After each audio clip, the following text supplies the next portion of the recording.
Hello, Binantians, and welcome to the Binance Square AMA. I think this is the biggest AMA we've ever held so far, so I'm very excited for today, and of course, I'm very excited for all of the speakers who are joining us today to present their projects and for the community to have an opportunity to ask the questions about the Vote to List project. Give us a few minutes while I am adding all of the speakers in, and we will be starting shortly. All right. Hello.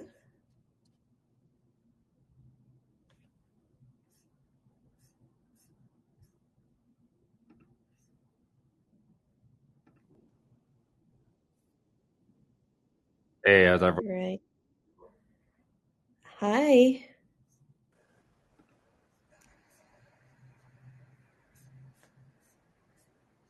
All right. Sorry, I'm just comparing and trying to check that everyone who should be joining is joining.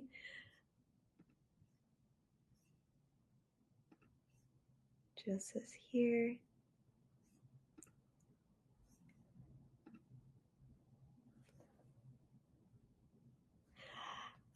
If you're just joining this AMA, we're waiting for about a minute for the rest of the speakers to join. Get ready for an exciting session. It's going to be quite packed. We have an amazing panel of speakers today, and I'm very happy that we're being joined by all of them today.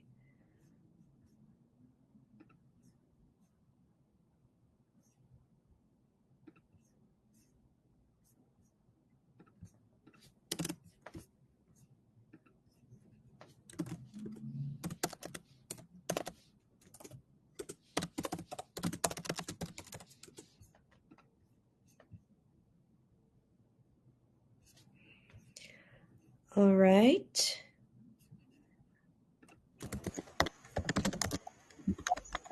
Now you are here. All right. Let me see if the speakers from the first half of today's session are here. Virtuals, big time. So we're still waiting for UX Link. Simon from Morpho, Breath, and Ether. I think we're only missing UX Link. Give me a second to think. Roland.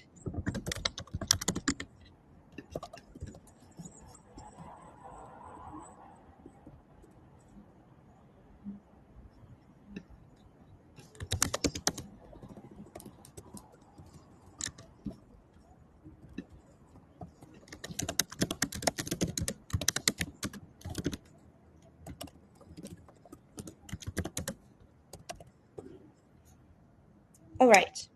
I think I see a message from Roland. Roland, I know that you must be hearing me. I do not see you among the speakers, to be honest. Are you requesting from your own account or from the official account of UXLink? All right. If it's your own account, please share it with me in our chat, and I will promote it to speaker.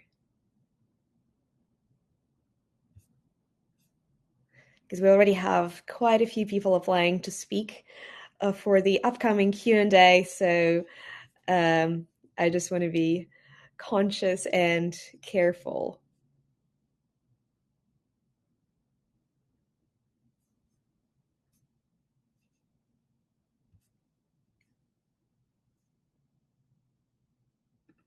But in any case, I think we can already get started while we are just waiting for one project to join, or rather just to apply to speak. I know that all of the speakers are already listening in, and I'm really grateful that you have joined us today.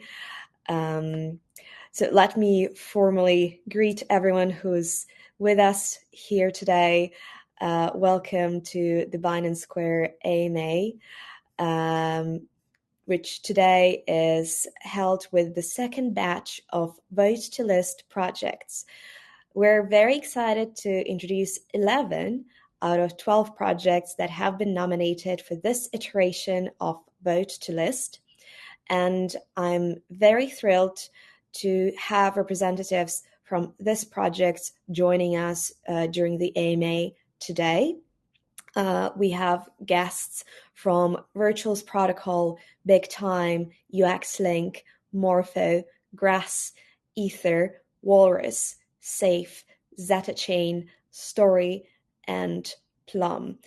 And what a panel it is.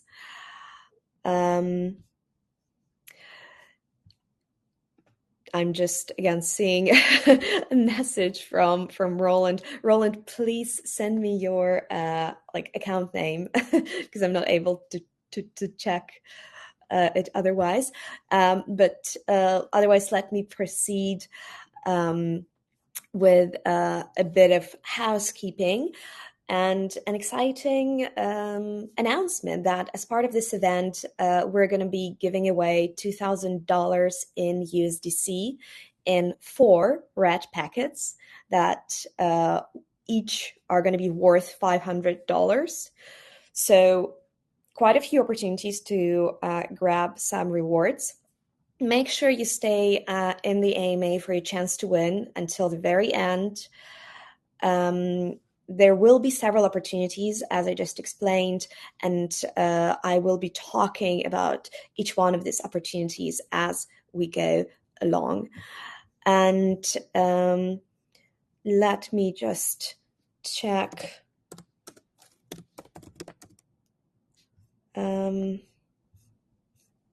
If Roland is here.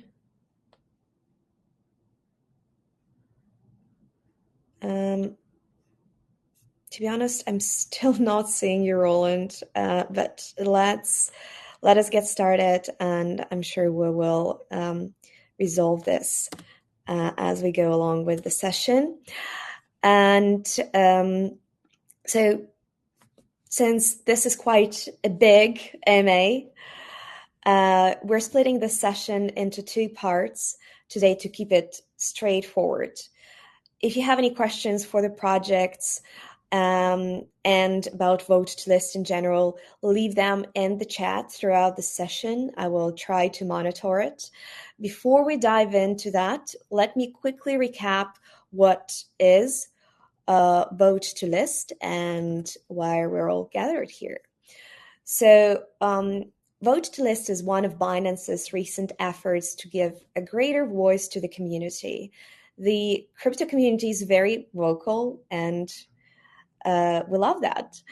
So with Vote to List, users can vote for their favorite projects that they wish to be listed on Spot. Most of these projects are selected from the Binance Alpha observation list. However, an important note, voting is not the final decision, and all projects must still pass Binance's full due diligence process before listing can occur. And with that said, I think it's time to move on to the main part of the AMA. But before I do that, let me just double check that all of us who should be joining are actually joining. Let me check on Roland yet again. And Roland, I can actually see you. You should be able to speak in a second.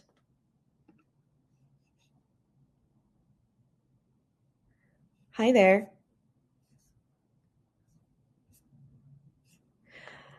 All right.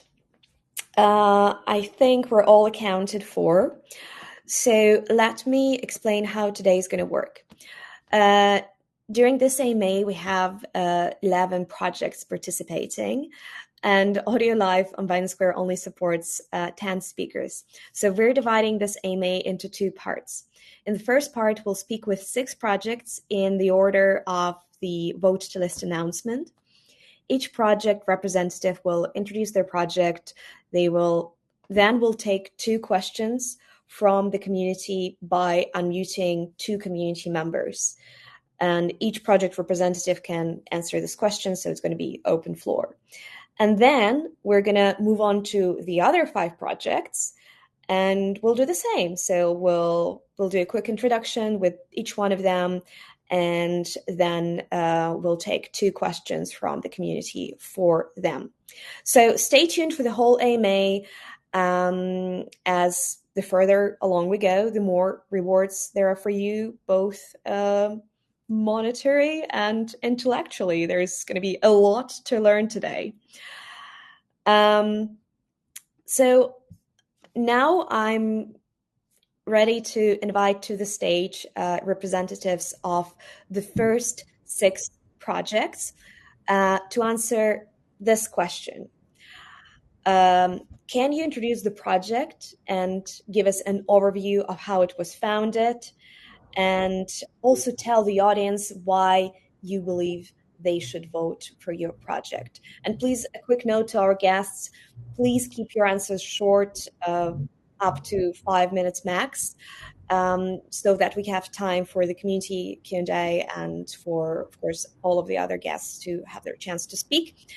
And the first guest of today is Hanan, joining us on behalf of Virtuals Protocol. Hanan, the stage is yours.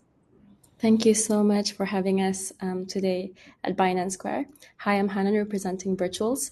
I'm very happy to be here. So on your 3 specific questions on why Virtuals wanting to be listed on Binance and what we do specifically, I think what we want to focus on is why we're here. So I think we're entering a new era in crypto where the frontier isn't just about finance. It's also about economic coordination between individuals and economic actors beyond us. And that's it. They are intelligent agents, the ones that Virtuals are building. So Virtuals Protocol is the foundation for that shift. So first and foremost, what is Virtuals Protocol and why do we build? So we are a protocol building the infrastructure layer for AI agents. We enable ownership, coordination, and commerce on-chain, not just applications, and enabling the agent-native economies. We do this through 3 key products. We have our Launchpad that people are familiar with, where any builders can tokenize and launch their AI agent and innovations. And as the space matures and more sophisticated agents and real utility are being built, the mechanism in which we design these launches have also changed in parallel with those innovations. So we now have our Genesis program, where we enable people like you and me, degens, normal people, to contribute by collecting Virgin Point pledges that are determined after a 24-hour point bidding period, enabling you to get early access to these projects that are launching on Virtuals. So incentivizing community coordination between builders as well as their biggest supporters. The second product that we have is the Agent Commerce Protocol, which is our core innovation. So Agent Commerce Protocol is the backbone for multi-agent coordination or agent-to-agent commerce. What this means, essentially, agents can pay, hire, and coordinate entirely autonomously. Something that humans used to do in the past can now be done by agents. Think of it like the operating system, like the OS on iPhone, but for on-chain AI coordination for the agentic economy. If I were to bring this to life a little bit, ACP enables clusters of agents to operate like autonomous businesses. For example, if we have a digital version of Elon Musk, like as an AI version, one agent being Elon Musk agent, that has multiple businesses like Tesla, SpaceX, Neuralink. Each of these businesses are powered by tokens, each earning, coordinating, and scaling autonomously and forming a cluster that can do businesses with each other. And then finally, the third product that we have is the framework, which if we think about agents as the body that enables the transactions, the framework that we have game is the mind that enables it. So these are to enable better builders to build on Virtual's protocol. So we use TypeScript as well as Python as languages that encourages not only crypto developers, but also AI developers to build interactive, innovative products in the AI agent space on Virtuals. Having said that, I want to bring us back to like who we are. Virtuals, first and foremost, who are the people behind the company? We are a group of builders that are composed of AI researchers from really credible institutions. We have degens and devoted founders who have built in this ecosystem for the past 3 to 4 years, and we have pivoted and tried and finally found our product market fit, and we're really devoting our time to key innovations in the AI space, whatever that entails. And this results in a lot of traction and ecosystem progress, mainly multiple agents with real revenue, tokens, and coordination.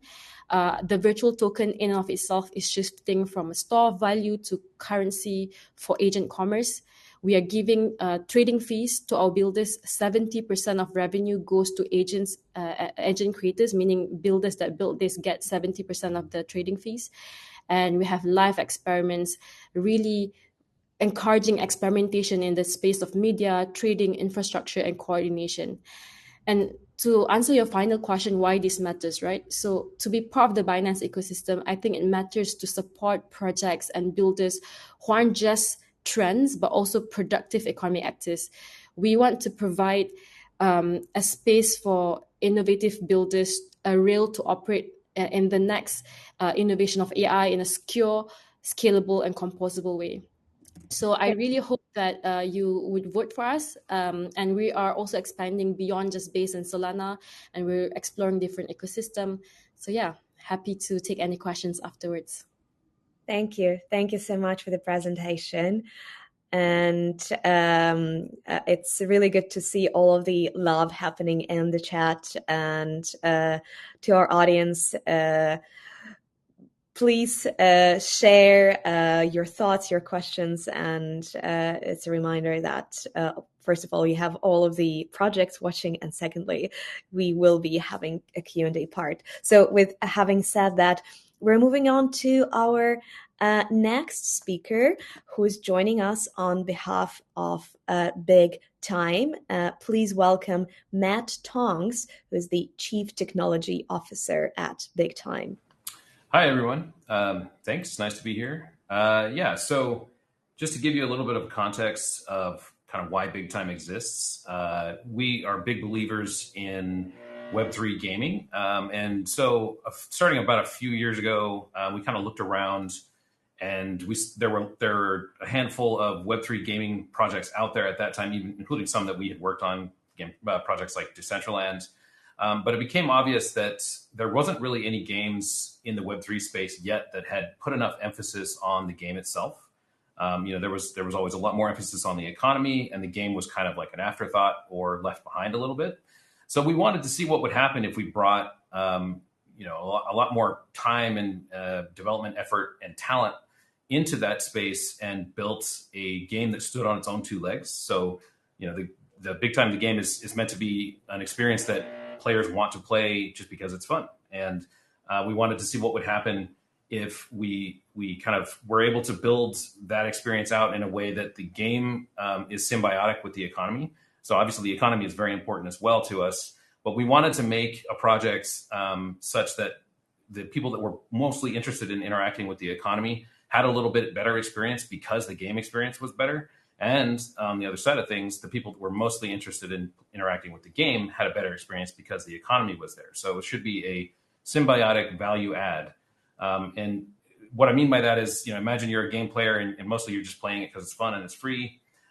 That experience is actually added to. It's actually made a little bit more interesting, and value is brought to it because this economy exists where there's a little bit more skin in the game, and a little bit more to lose, a little bit more to gain. Everything is a little bit more exciting. And on the economy side, the normal actions that you're doing to interact with this economy are a little bit more fun because that game experience is there. And I'm proud to say that we've achieved that, and it's been a really wild ride, but we are very happy with the project and really excited to continue it. So that kind of takes me to the second part of this question, which is why you should vote for Big Time versus all these other amazing projects. And I think if I take a step back and look at it from you, the voter's perspective, to me it comes down to kind of two broad things. Firstly, is Big Time's proven track record of success and our commitment to the project. Since the game has launched, it has evolved and changed and improved dramatically. We launched we did our initial space launch. We launched the token. We did our player driven crafting economy, and I think that one is really important because our game economy. Lots of games are out there that have economies, even non-Web3 games, but it's pretty rare that you see an economy that's truly driven by the players, but also owned by the players. That's a pretty rare thing in the gaming space, and I think we've been able to do that, and in a way that adds value to the project. But more importantly, it adds a lot of value for our players, and that's an exciting thing to kind of be a part of. But the second part of this, and really probably what you're interested in, is what's the future for the project, and what's the future for the token, because that's what we're talking about here. So that part, I'm happy to say, is sort of a no-brainer for me, because there's so much cool stuff that we're adding to the game, or is about to be added to the game, or is going to be added later on. And all of these things, all of this player-driven crafting economy kind of runs on the Big Time token. So the token itself has a huge amount of inherent utility to it. It's not just a meme coin. Players need the token in order to participate in this economy, and all of the new features that I'm about to talk about here all are sort of driven by this token in one way or another. So we've got game-facing features like guilds that are coming online. We're going to be launching a whole new economic crafting season, in the next month or so, and that, of course, both consumes a lot of the token in sinks and gives a lot of token out to our player base, since again the token is kind of the fuel that makes all that work. And we'll be adding in-game pets to the game sometime in the next quarter, we believe, and that is going to be another really exciting one for both the economy and the game. And I think all of this is just to highlight the fact that Big Time is, again, a very committed project. We have a very dedicated team. It's the same team that launched it. I think we've already done 10 updates in this quarter, or rather in quarter one of this year. And we have a huge amount of stuff that's coming online I think is going to be really exciting to all of our players, and certainly exciting to me. But that to me is kind of the value proposition for Big Time as a token. And it seems very bright. That's it. Thanks. Thank you. Thank you so much, Matt, for such a great introduction. And we're moving on to our next speaker, who is the CEO of UX Link. Joining us is Roland. Roland, please welcome to the stage. Hi, everybody. I hope you guys can hear me. I had some mic issues. All good. Great. Okay, good. So I'm Roland. I'm the CEO of UX Link, and UX Link is the world's largest Web3 social platform and infrastructure, with a massive user base of over 47 million globally and more than 400 ecological partners. We are the absolute leader in Web3 social. So what do we do?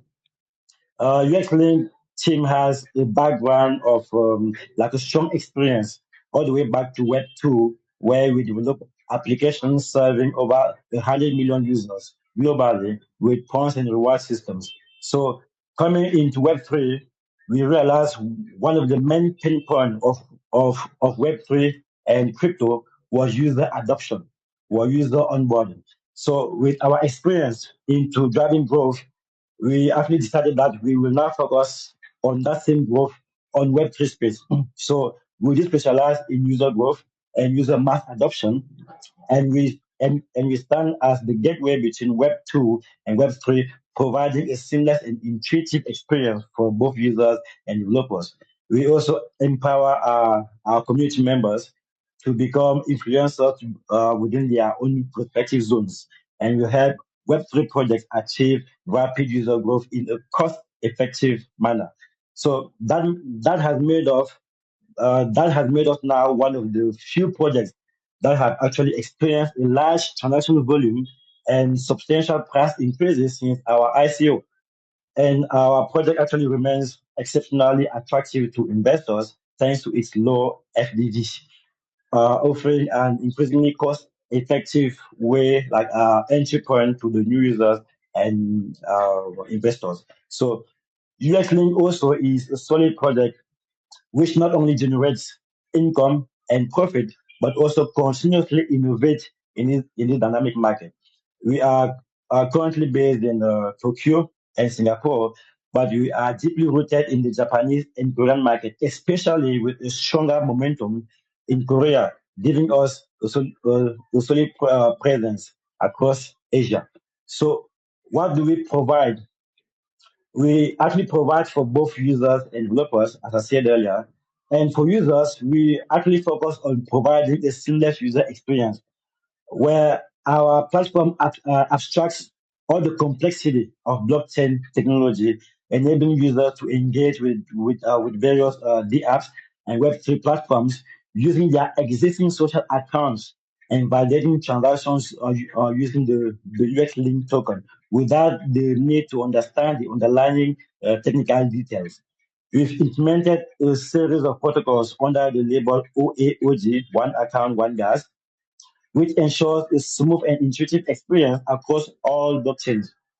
Again, for users too, we have some incentive mechanisms called the link to earn, where users can actually have the opportunity to earn through our innovative system, which incentivizes user participation and actually foster community growth. One major value that we also provide for ordinary users is our unified account. In terms of security, our account actually allow users to manage and recover their account if there was any loss, and they can recover it now using their UX link account or other social media account, or that is linked. And plus, you have some regular airdrops, not only for the UX link token, but also from some for some other tokens in the UX link ecosystem. Because the UX link has UX link has like a funding lab called the UFly Labs, which actually funds projects within the UX link ecosystem. And all these projects now, anyone who is part of our ecosystem as a user can benefit from airdrops, not only for the UX link token, but for some other amazing tokens within our ecosystems. Now, for builders, what do we provide? The main pain point for builders is actually interoperability. So we do provide an omni-chain infrastructure. So we have the UX link stack, which actually provides a next generation chain abstraction that supports both EVM and non-EVM chains, empowering developers to actually build applications that can scale to billions of users across various blockchains. Plus, we have the social growth layer. So the social growth layer is actually one of our key weapons, because social growth layers for the new projects, any project in Web3 that is struggling to actually gain traction in terms of user adoption, through our social growth layer and many tools in within, including AI and some other automations, through the social growth layer, projects can actually see tremendous growth in terms of user base and user adoption with some plug and play features and mechanisms that we actually put at their disposal. And also we have a comprehensive development tools. I'm so sorry for stopping you. I just want to make a note. Can we wrap this up because it's already over 5 minutes? Okay, sorry, I'm actually done. So you have many tools, SDK and API for anyone who wants to build. So why must you join us? Why must you vote for UXLink? So UXLink, we actually try to build a global community which is strong enough, where you have a community-driven economy where anybody who is part of this community and ecosystem can actually be a self-made and self-organized leader.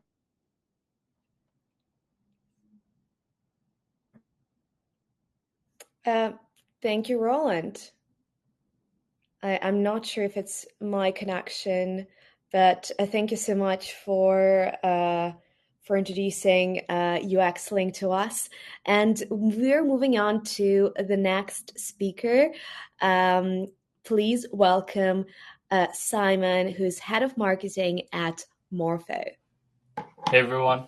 First off, thanks for Binance for hosting us. As mentioned, I'm Simon and I'm excited to be here representing Morpho.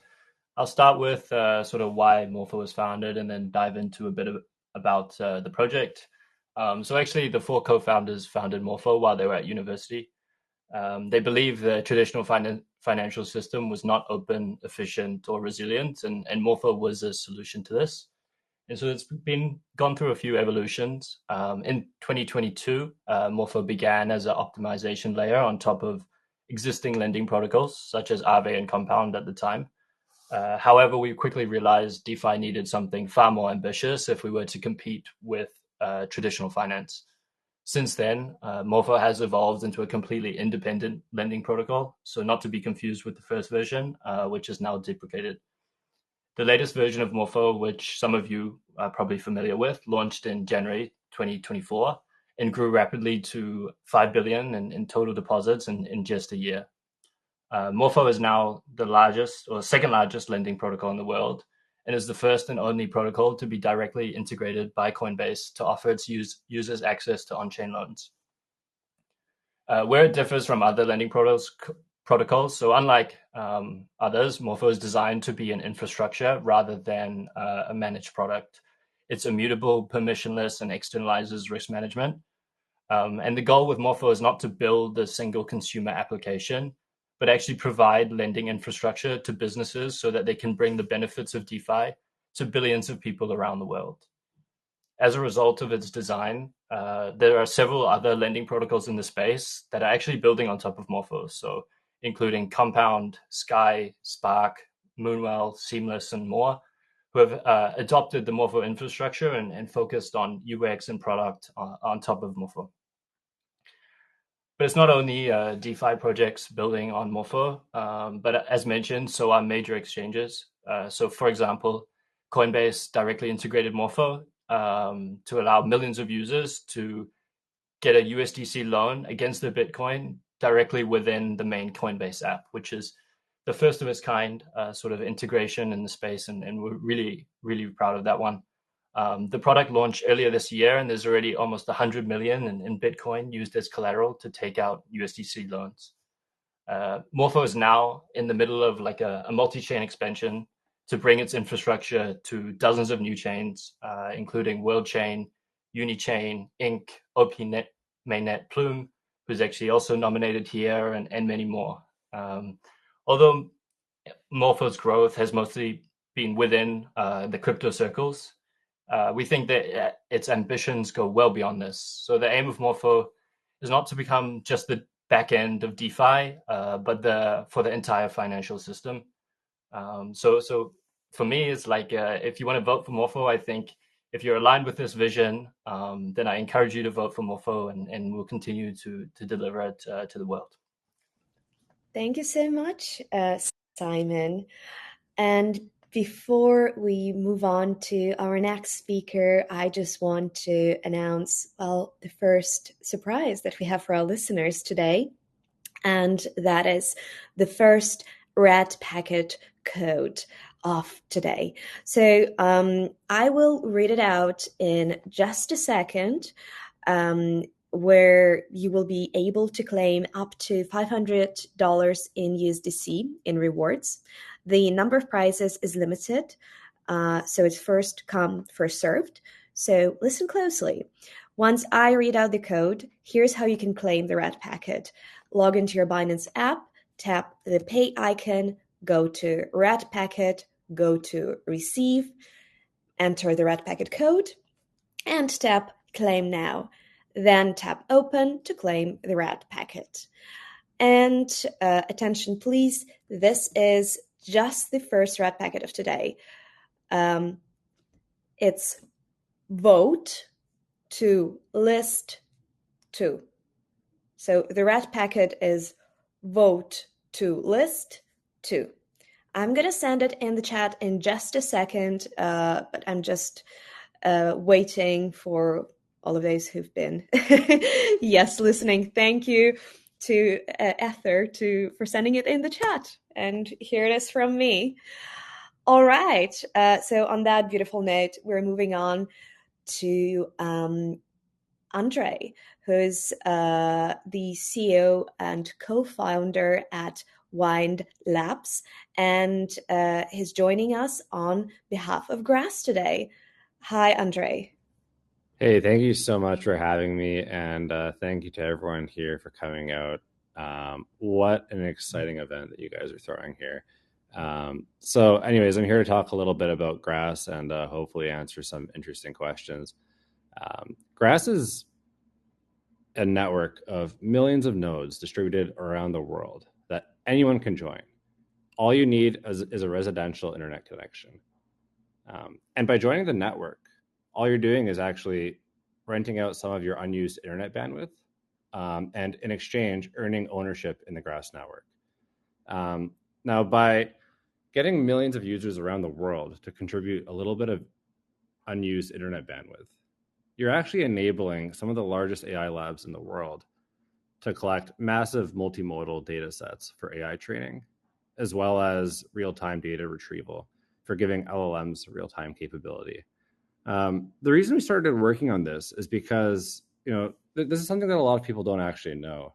The only way to scrape massive web-scale data sets is actually to rotate through millions of residential networks. So like changing through millions of residential devices. And traditionally, the way that businesses would do this was by actually sneaking software into your computer, into your smart TV, into any internet connected device, and then using it without your permission. And they got away with it because they usually snuck these things into terms and conditions and privacy policies and things like that. Now, the value of data that's being used for AI training is in the billions of dollars every year. And I think it's incredibly unfair. And I believe the Grass community and everyone else participating in Grass agrees with this, that it's incredibly unfair that companies are able to go out and leverage so much data without compensating the relevant stakeholders. And Grass's aim is to really redefine web incentives. Like, we're moving towards a new iteration of the internet right now, where instead of interacting with a few apps, we'll probably be interacting with a few AI models.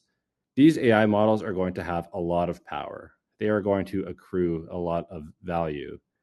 And most of that value is going to be coming from the context and the data that they're being fed. Now, Grass actually enables anyone in the world, and this is the only way to do this, to actually just go and contribute some of your network resources to actually help in this effort, help make AI models better, and actually get compensated for it. Now, the way people are being compensated in network ownership is actually through a points campaign. Grass was the first non-DeFi project to ever do a points campaign. And in airdrop 1, Grass airdropped over $300 million worth of Grass tokens to Grass users. There will be an airdrop 2. It will be happening this year.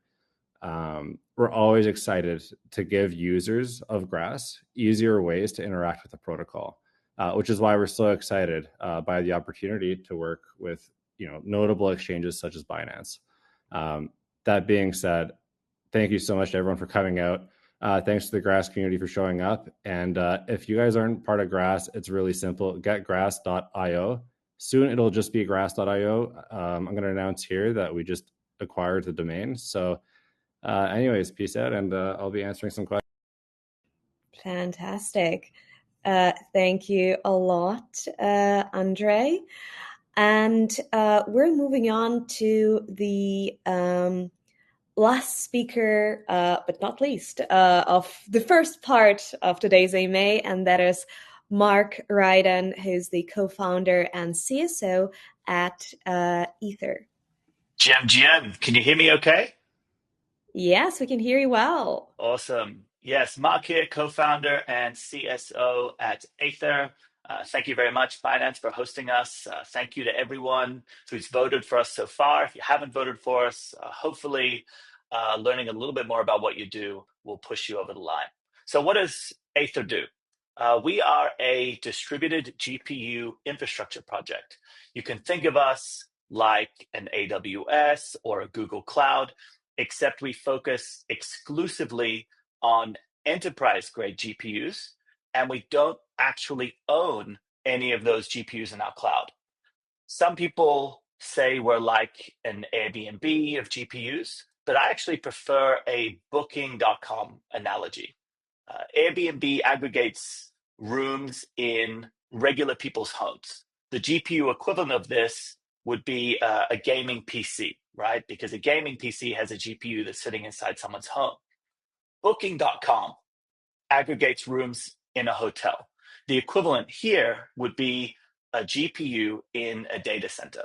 For example, you can't just put your spare bedroom on booking.com. You need to be a legitimate hotel to qualify. And the same goes with Aether's infrastructure.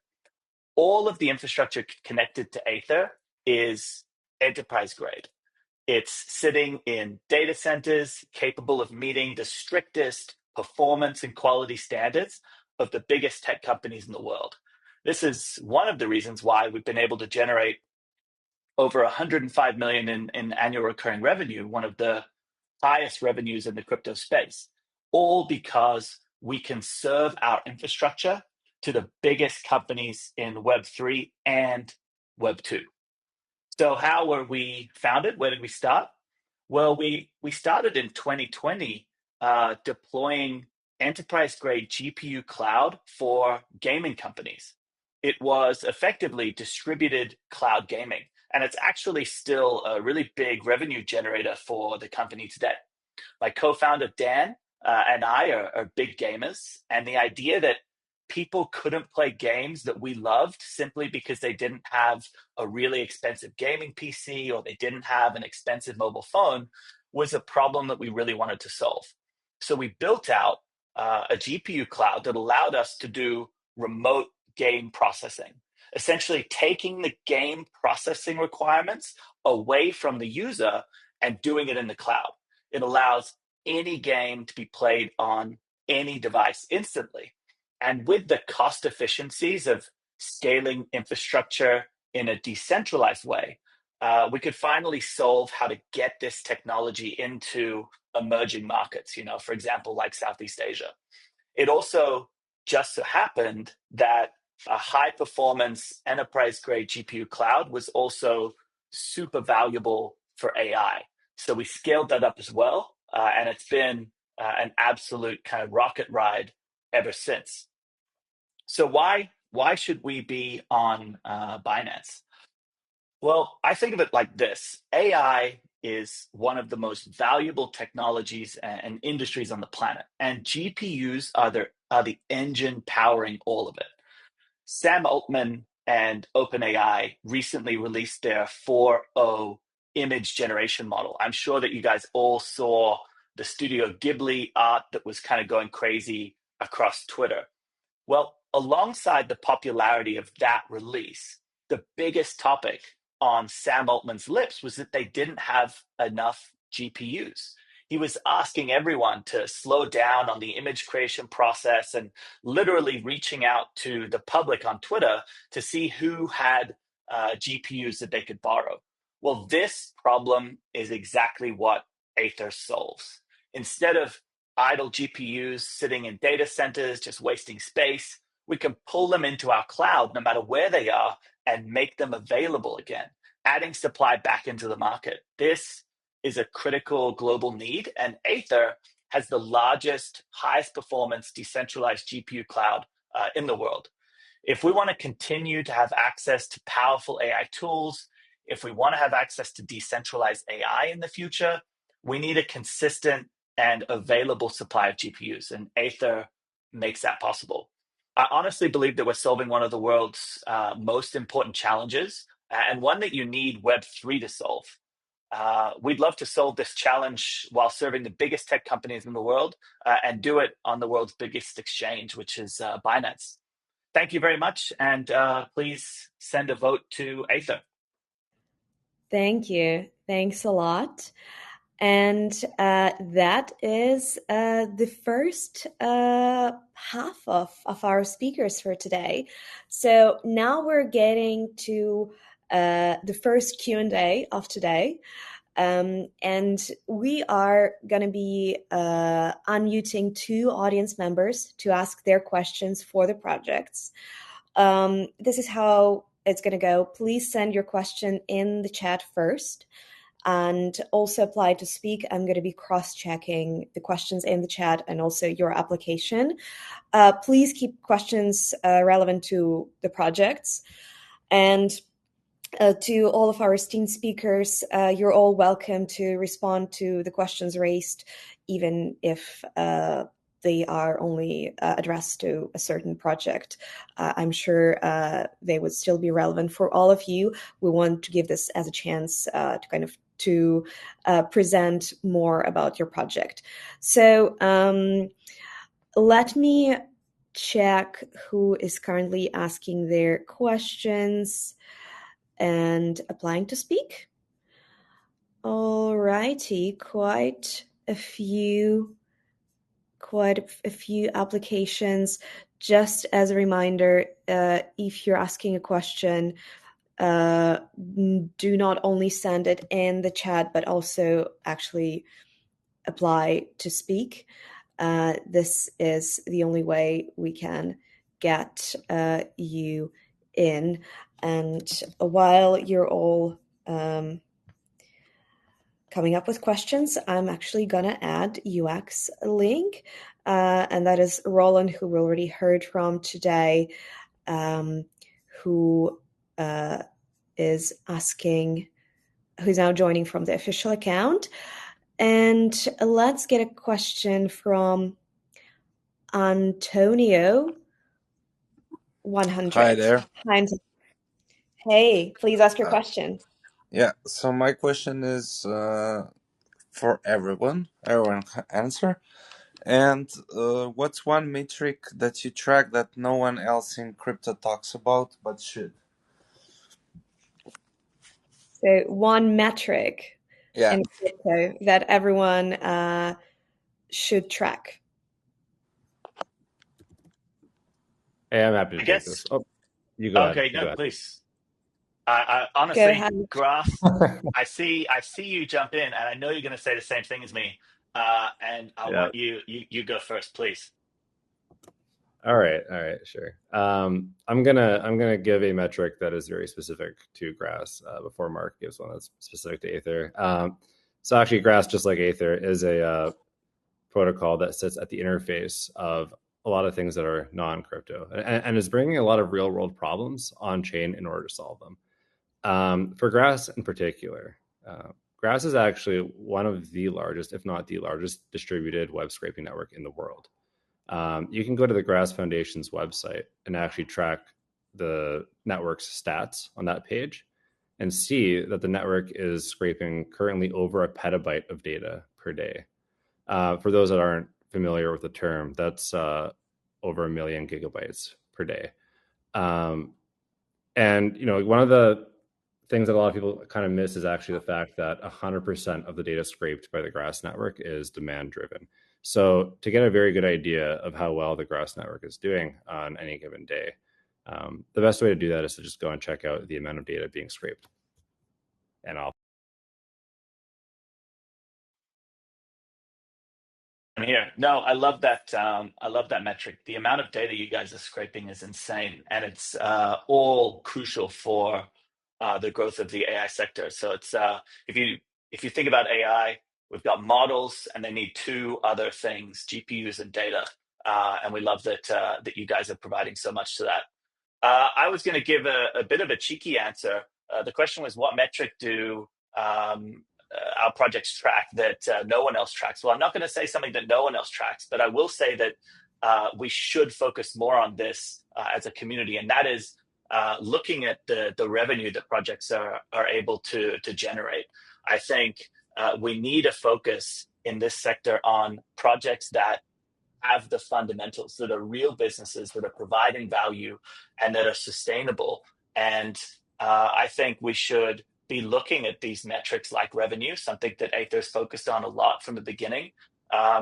And we should track it, and we should hold companies accountable, because meme coins and that sort of ecosystem have done a lot of damage to what we're building in this space. And I think revenue, I know it's boring, but it should be something that we track and we focus on a lot more in the space.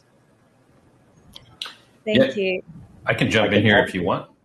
Well, please go ahead.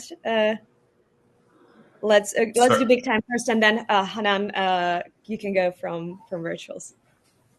Okay, sorry about that. Yeah, so one thing that we track pretty religiously is related to big time, the token being sort of an economy in itself. And this is kind of inspired by, or made us think about it. Somebody in chat was asking about big time's long-term token economy. And this is token sinks. I think in order for big time's token to be successful in the long term, and one thing that we're really focused on is sinking as much of that token as possible, so that it's not just flowing out, it's also flowing in, and forms an actual economic cycle where the token is the kind of basis of the economy and has utility for many different things and not just a one-way street. But yeah, token sinks are a big metric for us that may be somewhat unusual for some of these projects. But that's it for me. Thanks. Thank you. For us, and I agree with one of the speakers who mentioned on revenue generated. So we do measure 3 key other things. Number 1, fees generated across trades, settlement, etc., between agents. We also measure the number of markets created, so like new opportunities and new environments and platform activities that have been co-created by these different agents. So that's number 2. And we also measure the intelligence of different agents, right? So I think anyone can build AI agents, but we want to make sure and ensure that we have smart agents that operate with utility. So those are the 3 things that we measure as well. Thank you so much. I will add one more thing. So for us at ZetaChain, we have a very key metric that we actually track. That is actually the social graph of any of our community members, because we want to enhance trust. So we make sure people who are joining our community are somehow connected, like by themselves first. And that social graph now can actually help us visualize all the connections from one user to the others, and it can better help us organize those users and make some like recommendations. So that social graph tracking is actually very very important. Thank you. Thank you so much, Simon. You're next. Yeah, sure. I think that was a great question, by the way, and great answers so far. I think, as most people would probably say, the metric does depend a little bit on the type of business, and we're all from different sectors, industries, etc., even though we're all within crypto. But I think the key thing is to highlight metrics that can be used to analyze sustainability of whatever business or industry that we're building in. And so I think revenue is a great metric for us as infrastructure. It's also measuring the revenue of people building on top of us. So as infrastructure, if people can build sustainable businesses on top of us, it's a great metric for Morpho sustainability, and highlights that more and more projects and businesses will build on top of what we provide. Thank you. Thank you for all of your answers. And let's get the next question in from Ronnie Z. Hey, Ronnie, can you ask your question?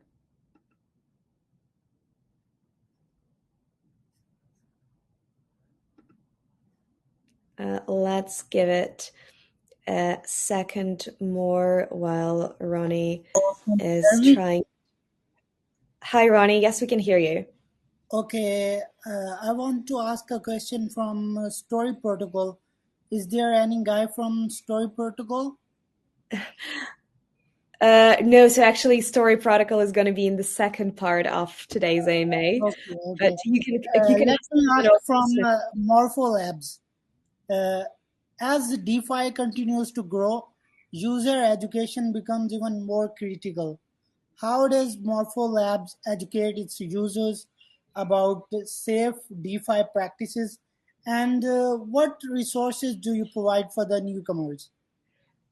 Thank you, Ronnie. I just want to before you take the question, let's turn this into a general question addressed to all of the speakers. I guess the question is very great. It's user education. So what are your initiatives when it comes to education? Simon, it was addressed to Morpho, so please go first. Yeah, I think that's a great question, Ronnie, and it's a hard one to answer because there's all different types of users in DeFi. So there's the crypto natives who are very educated on how to use the different protocols. There's obviously newcomers who have less experience and need better guidelines around these protocols. And I think it depends at which area you're interacting with the DeFi protocol. So for Morpho, we do our part in terms of blog posts, educational content. We have how-to guides. Like on our app, we have how it works with diagrams and step-by-step. And so we try to do as much as we can to educate the users, but it's also as infrastructure. So for example, you can interact with Morpho directly on the app, but you could interact Morpho directly through, say, Coinbase or another project that has integrated Morpho in the back end. And so it's also on some of these projects to provide very simple interfaces for these new users. So I don't expect everyone or the billions of people in the world to interact directly with Morpho. I expect them to interact with Morpho through a very simple and intuitive UI that is created by the likes of Coinbase or Binance, etc. So I think it's a mixed one, and it's a very good question. But yeah, that would be my answer. Thank you. Anyone else wants to add to the question of education? Yeah, I can go next. At Virtuals, we do multiple levels of education because the nature of the space being very nascent and very early.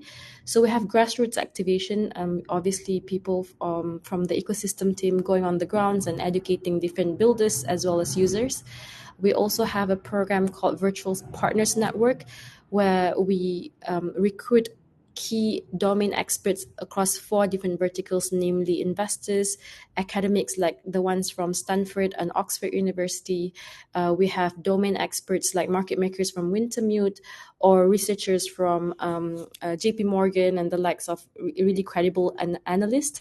And we also have builders themselves who have built products using Virtuals ecosystem to pass the learnings and shared messages.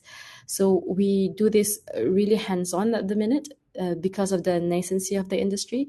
But moving forwards, we also categorize doing a lot more catalogs and digital education across the board for not only users, but predominantly builders and investors in the space.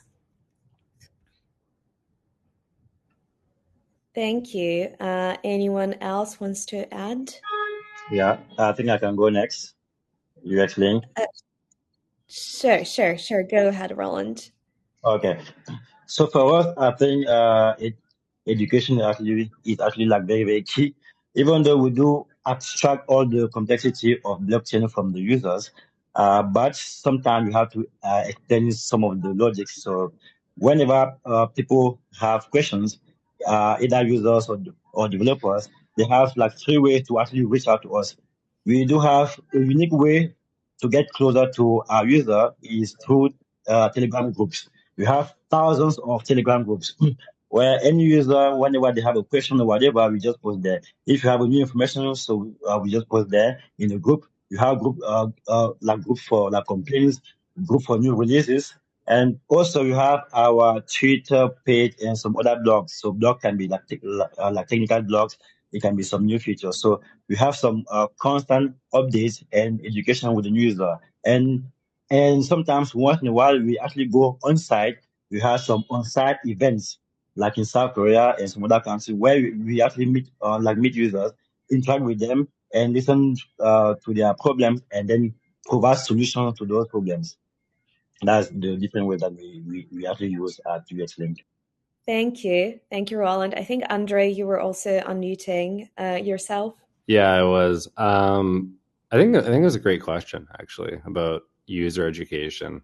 That's something that's been extremely important to Grass from day one. Grass, like many of the other protocols on this stage right now, has been building something that's never existed before. Anytime you build something new, you're met with a lot of uncertainty and a lot of confusion. To a lot of people in the world, the concept of getting to earn ownership in something is a foreign concept. And blockchain as a technology, introduces this for the first time ever in history. So millions of people around the world, billions, I should say, who've never had a chance to get a seat at the table are suddenly able to. And letting them know it's as easy as just downloading something or interacting with a protocol or setting up some infrastructure. Anyone can do it. Like that's a surprisingly difficult barrier to get through for a lot of folks. So as part of that, at Grass, actually, we've been making a few strides internally, and we'll be announcing this soon to the broader public. But the Grass dashboard is going to get a huge overhaul soon. It's going to include account abstraction and a built-in wallet feature that'll allow people to go and interact with the on-chain components of the protocol in a much easier way. So keep an eye out for that. And anyway, thanks again.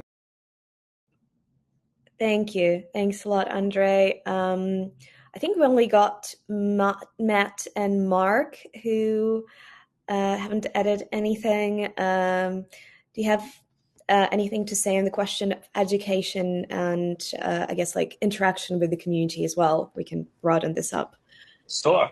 I mean, we're very lucky. We have a very strong community. We're actively engaged with that community across what is a very active Discord channel, for example. So we have regular AMAs in there, opportunities for the community to ask us how things are going, ask us how things work. We're an infrastructure project, predominantly B2B. Right. So there's a little bit of mystery there, I think, with retail that we spend a lot of time trying to bridge the gap on. But to be honest, I think our focus with education is about being an open book and being accessible and creating these opportunities for the community to interact with our company directly through all the different channels that we have, whether it's social media or the platform itself. But we take a lot of pride in how connected we are with all of the Ethereans out there and the dialogue that we allow the community to have with us. Yeah, I can chime in too, I guess. The benefit of being a game company is that we have sort of the world's, well, I don't know if it's the world's best, but we have a huge incentive to teach our players to play games. And this is true for any game in the video game space. So we have a lot of expertise in kind of first-time user experience, bringing players into any kind of user experience, whether that's a game or anything else. And we've focused a lot on that for Big Time so that players can enter the game and the game sort of naturally ramps them into learning the things that they need to learn in order to participate in the economy and to use the platform and to use the token in kind of the gentlest way possible because they want to do it. They're playing the game and they like the game and they want to do something in the game that requires the token. So naturally they're curious and interested in figuring out the next steps and the next steps and the next steps. And that is a real big advantage for a video game, I think, is that there's this sort of natural compulsion to learn all the stuff that they want to learn. And largely that's what a video game is. And then the other side of this is that video game communities are sort of known to be very engaged, and Big Time is no exception. We have a huge community. They're very interested they play the game every day. They talk to each other, all day, every day, pretty much. And so there's a lot of community interest and a lot of interaction between the community and the Big Time team because we are very interested in hearing from them and figuring out what the project should do next to make the game more fun or to add value to the economy in some way that they're interested in. So I think largely the process of on-ramping players being as smooth as possible is kind of in our ethos. We built Open Loop, the platform, to kind of be the bridge between the crypto side of things and the game side of things. So players can actually interact with the blockchain without knowing anything about the blockchain. It's just sort of like a a game interaction that they're used to from any other video game, but it happens to be on the blockchain. And then when they're interested enough and they say like, oh, I have this asset in the game and I want to go withdraw it, how do I do that? Now they're curious and they're interested and they're kind of teaching themselves from a point of interest rather than because they have to. And that's when the open loop platform allows them to do all that stuff with as smooth a process as possible. So we have kind of an advantage there, I guess, but that's our situation. Thank you. Thanks a lot. Thank you for all of your answers. Unfortunately, we do not have more time to take more questions today due to timing constraints, and we still have 5 more projects to talk to. But make sure to follow all of the projects who have already joined us now, and stay updated on all of their news and updates on Binance Square.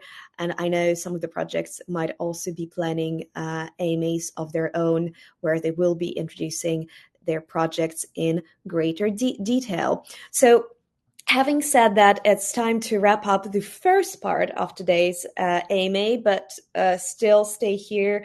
This is more of a wrap up for the first part of our speakers. Many thanks to Hanan, Matt, Roland, Simon, Andre, and Mark for joining us and for introducing the projects. And what we're going to be doing next is I'm going to be promoting our next speakers to join the AMA. And we will be moving in more or less the same manner. And next, we have 5 more exciting projects. It's Walrus, Safe, ZetaChain, Story, and Plume. So please make sure that you are joining us. All right, I see Safe, Story, ZetaChain.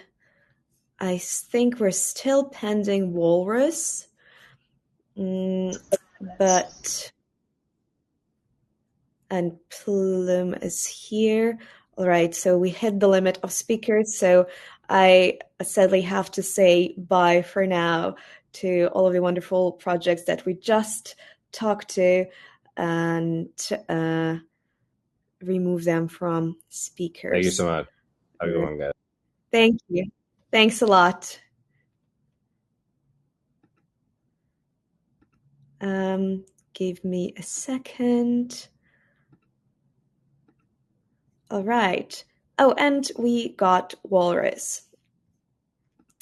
So we're ready to go for part 2. Welcome, everyone, yet again. Welcome. Please welcome our second batch of speakers. Before I introduce everyone who's joining us in this part of the AMA, I have the second surprise of the day for all of our wonderful listeners, and that is the second red packet code. As always, I will read it out and you will be able to claim it. The size of this red packet is 500 USDC. The number of prizes is limited, so listen closely and make sure you hurry and claim it. You can claim it on Binance app by navigating there, tapping the pay icon, going to red packet, going to receive, entering the red packet code, tapping claim now, and then tapping open to claim the red packet. And attention, please, this is the second red packet code. GM Binance 123. It's pretty simple. The second red packet code is GM Binance 123. Go ahead and claim the red packet. Again, it's first come, first served basis, so be quick. And on that note, we're moving on to our 5 speakers of the second half of today's AMA. And I'm inviting to the stage representative of the 5 projects to answer the same question that we just covered. And the question is, can you please introduce the project and give us an overview of how it was founded? And also, please share with the audience why you believe they should vote for your project. And just a customary reminder to all of the projects and the guests joining us that please keep your answers short, up to 5 minutes. And the first guest of this part of the AMA of this hour is George Danezis, who is joining us on behalf of Walrus, where he's a major contributor and he's also a co-founder of Miston Labs. Hi, George. Hi. The stage is yours. Thank you so much for having me in the Binance Square. Yes, indeed. I'm George Danezis. I'm the chief scientist at Miston Labs, and I am here to speak on behalf of the Walrus Foundation about the exciting new decentralized secure storage network that just launched actually in mainnet last week. So first of all, let me tell you a little bit about Walrus as a technology and as a project. We wanted to have a modern take on decentralized storage. So for that reason, we actually designed Walrus. There are already quite a few options actually for decentralized storage, and they were visionary, some of the projects in defining the category. But if you look closely at them, they are really encumbered by the fact that they came very early. A lot of the technologies they use are from the middle of the 2010s. And by now, the state of the art in how we actually build blockchains and how we build decentralized protocols has significantly changed. So this is what we're trying to do with Walrus, to actually update, if you want, the vision of decentralized storage to the infrastructures, the Web3 infrastructures of today. So what we did in order to build Walrus from a technical perspective is we actually chose to use, instead of replication of files across hundreds of nodes as others do, to use erasure coding. And that means that in order to actually store a file, you can actually do that in a very cheap way in the network. You only need to store 5 times more the size of the file in order to make sure that you can retrieve it with very, very high certainty, even if most of the infrastructure disappears or goes down. We also modernized the vision around decentralized storage by actually bringing in a kind of proof of stake, a delegated proof of stake system to it, right? So the committee of the storage nodes, as in other proof of stake systems, is determined by delegating stake and then can change over time. And the encoding scheme had to be adapted, and this is completely novel in order to allow this kind of efficient evolution of the kind of storage node committee over time. At the same time, Walrus offers the state-of-the-art kind of security features that you expect from decentralized storage. It has very high availability. You can upload, download, even if a significant part of the peers doing the storage disappear. Each blob and file has very high integrity. You can tell what every bit of it is, and you can tell if it is correct or incorrect. And it has also strong authenticity. You can, have a very strong idea of is this blob uploaded by a particular authority or not? So this is kind of state-of-the-art, modern, secure, decentralized storage. Another really notable feature of Walrus is that we designed it to be programmable from the word go, right? So what Walrus does is it uses the Sui blockchain as a control layer, effectively, to manage both its tokenomics as well as its control plane for the status of blocks, as well as its control plane for the committee composition, who is a storage node, how much work they have done, how many rewards they should get, etc. But because the full control plane of Walrus is on Sui, as just smart contracts, that means that all the other smart contracts on Sui can actually interact with Walrus, and you can build new smart contracts that really control and program different aspects of the economics and the life cycle of blobs on Walrus on Sui today. And you can also use the Sui Light Client features and authentication features to actually port some of these functionalities to other blockchain ecosystems. First of all, you can use Walrus to store and retrieve data for other ecosystems. besides SWI, so it's quite a generic infrastructure, but you can also have proofs of availability or proofs of deletion or whatnot being consumed by other ecosystems. Now, how did we start this project, right? At the end of the day, what we noticed was that most of a distributed application, a decentralized application, really isn't the smart contract. Most of it is everything around it. So the front ends, the data that it generates, the audit logs, etc. And these are bigger data than what blockchains can store. And there wasn't really a very good option at the time for storing them, and storing them really with kind of application grade quality of service, where you can update things easily and cheaply, and you can change them, and you can allow users to upload blobs in the most flexible way and delete them also when the smart contract allows you to. So this was the impetus to actually build Walrus, to really kind of expand the reach of what decentralized applications can do outside the realm of just smart contracts and into the realm of like full kind of like experiences that can mirror, if you want, the experiences we have on Web 2, and can also substitute them. And ultimately, this is the reason why I would put forward for the community here to support the Walrus project. Our vision is that we would like the free and open Web3, if you want to actually compete and replace a lot of the services that we really depend as a civilization, be it social networking, be it news, be it all sorts of things that have been captured, if you want, into Web 2. In order to do that, you actually do need to store big data. You need to store the actual assets when they're digital in decentralized stores. You actually need to store the history of chains or the audit logs on decentralized stores. You actually need to store tomorrow the machine learning training data as well as inferences in a decentralized way. And ultimately, this is what we build Walrus for.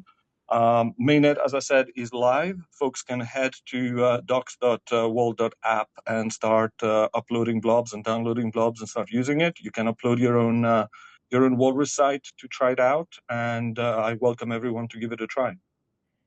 Thank you. Thank you so much for the introduction, George. And next we have Lucas Shore, who's the co-founder of Safe. Thank you, Karen. Great to be here. So we at Safe have a big vision. We want to move the entire world's GDP on chain. So all the world's economic activity should eventually come on chain, and we want to achieve that by making self-custody secure and easy. Because self-custody, as you probably know, is like the backbone of everything, from DeFi to NFTs to meme coins, all rely on self-custody being an option for users, and without it, crypto just doesn't make sense. So to do that, Safe is building an account abstraction infrastructure to make self-custody easy and secure, that enables things like multi-sig, passkeys, sponsor transactions, and like all that nice stuff. It's already the largest account abstraction protocol in the industry, with over $50 billion worth of assets being secured by it, and users like Vitalik or builders like WorldCoin, who's distributing Safe to millions of users. Our goal is really to make every user in Web3 a Safe user. What makes Safe unique? We're very much long-term builders. The project and the team has existed for over 7 years and has been going through multiple market cycles. We've seen everything, and we're very much set up to be around for a long time. What also helps there is that Safe is revenue generating, so we have a long runway, and we can withstand even a long bear market with that. The foundation is based in Switzerland, but there's a lot of German engineering in Safe, with a big team, engineering team based out of Berlin. But the vote is not just about Safe, but also about the Safe token. So talk a bit about that as well. The Safe token has launched about a year ago, is already listed on major exchanges like Coinbase, Upbit, and many more. What's maybe special about it is that 60% of the supply roughly is already in circulation, meaning that there's no lower sell pressure than with a lot of low float coins. 40% of the token supply is held with the Safe DAO. That allows the community to really decide how these tokens are being distributed. And as Safe is generating revenue, this revenue can also be used for buybacks of the Safe token and bringing it back to the treasury so the community can decide what to do with it. So major milestones that the project has achieved. Safe has been expanding to 20 and more networks. Actually, the BNB chain was the second network that was launched after Ethereum mainnet. So we're very proud members of the Binance ecosystem. Over $1 trillion worth of transaction volumes were facilitated with the Safe protocol. If you compare this to the world's GDP, which is our vision, that's about 0.2% of the world's GDP, roughly on a yearly basis that goes through the protocol already. About 5% of all USDC is held in Safe accounts, more than 30 million accounts deployed so far across 200 and more ecosystem projects. So yeah, if you're a Binance user that's looking for a project with a lot of adoption, revenue, and big ambitions, join the Safe community and vote for Safe. Thanks. Thank you. Thank you so much, Lucas, for presenting Safe to the community. And up next, we have Jonathan Covey, who's a core contributor from ZetaChain. Hi, Jonathan. Hello. Thank you, Karen. And thanks to all of the Binance users tuning in. I'm Jonathan. I started the Zeta community back in 2021. And ZetaChain's a Silicon Valley-based layer 1 project. And it was created to solve the growing fragmentation problem in crypto. So you have all of these new blockchain ecosystems and wrapped token standards popping up, and a lot of innovation from all of those things. But it's made the crypto user experience pretty confusing and risky. So the founding vision of ZetaChain is to make crypto as accessible, diverse, and connected as the internet. And ZetaChain solves this with a layer 1 blockchain with built-in connections to all chains. So EVM chains like BNB, of course, but also Solana, Sui, Ton, even non-smart chains like Bitcoin. And this is really important because if you're a developer with ZetaChain, you just deploy your app once and you can get access to native assets and users on other ecosystems. And as a user, you don't have to leave your Binance Web3 wallet on BNB, or if you're using Phantom on Solana, or even a Bitcoin wallet, you can access all of crypto without dealing with these wrapped tokens and manual bridging steps. So this is the platform we've been live with for over a year, and we're seeing 400,000 monthly active users, 5 million total wallets connected, hundreds of ecosystem apps and partners like Google Cloud and Deutsche Telekom that secure and trust ZetaChain. 37% of Zeta is in circulation 1 year after launch, listed on Coinbase and Upbit and other markets. So we're finding a lot of traction around the universal blockchain value prop. And for Binance users, of course, we greatly appreciate your vote to support the mission, but also voting for Zeta will help bring native connectivity from other chain ecosystems right to the BNB ecosystem, including native access to Bitcoin. So users from any chain, Bitcoin, Solana, Ethereum, can interact with BNB assets and dApps, and the other way around. Lots of startups are building use cases around this, like BitSmiley, the first native Bitcoin-backed stablecoin. You mint BitUSD, and then you can lend it in the BNB chain ecosystem. Beam is a DEX, cross-chain swaps of BNB for native Bitcoin. Amana is a yield aggregator, so you can move ETH from Ethereum into a lending protocol on BNB. and then a lot of cool stuff around NFTs and native Bitcoin to purchase NFTs on Binance, for example. So beyond the tech benefits, we're also doing a lot to help grow marketing awareness of chains that we support, like BNB.